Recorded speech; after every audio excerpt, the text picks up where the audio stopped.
they got ready for a soccer game. That's it. Yeah. They thought they were, hey, we've got to work a soccer game today. Not a major final.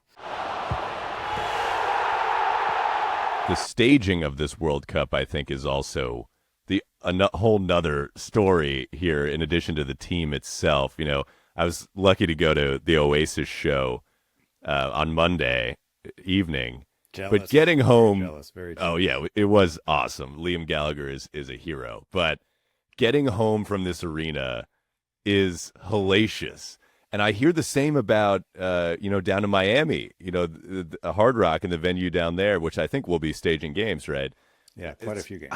I'm worried about the logistics. I'm worried about a lot of this stuff, especially because in the semifinal and final of Copa America just last summer in 2024, we saw that as much. I think of the United States of America as like a crowd control expert, that we know how to stage these big events. They don't stage this kind of event with this kind of fans showing up, including American fans for all we know. And that's what I think the world thinks that about the US. Oh, they can, at the drop of a hat, they can stage a huge event. The Super Bowl is this massive event every year.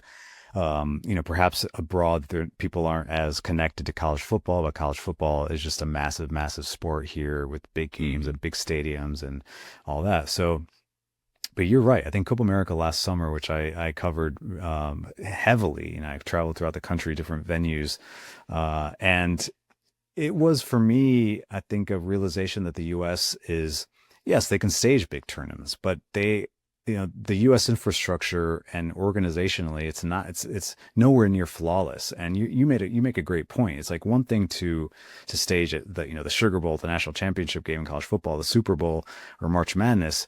It's quite another to host an international, like a major tournament. And I think when I was at that final in Miami at Hard Rock Stadium between Colombia and Argentina, I knew, coming into that game again as a Colombian American, it was like the biggest game that Colombia had in decades. It's this opportunity to finally win, a major trophy against the world champions that Argentina just always has Colombia's number. So like the odds were a bit stacked against them, but I remember showing up at that stadium 5 hours before kickoff and already being concerned because Yeah. the crowd control was non-existent. The amount of people that were there from Argentina and Colombia the numbers were insane. Just before the game, there was no anyone without a ticket or with a ticket could go tailgate. There's no security presence. And I remember telling one of my colleagues from the Athletic, like, man, like they got ready for a soccer game. That's it. Yeah. They thought they were, hey, we've got to work a soccer game today. Not a major final.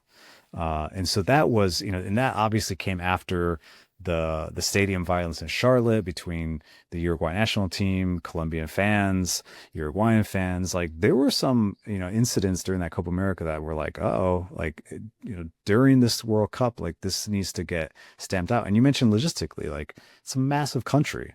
I was in Qatar and it was like, I remember being like, we'll never see this again, where you can I had a colleague go to 3 games in one day, multiple times, Yeah.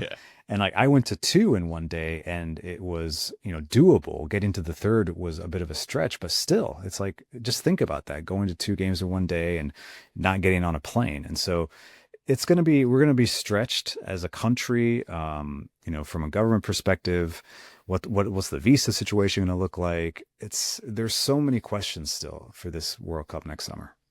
Yeah. I was over in 2022 as well. And I know that Qatar is a bigger country than this, but it felt almost like a city state. Yeah. You went, I went to Lusail and to one other venue, I'm blanking, but they were not far away from each other, as you say. It was almost like having it all in the New York metro area. And this is radically, radically different.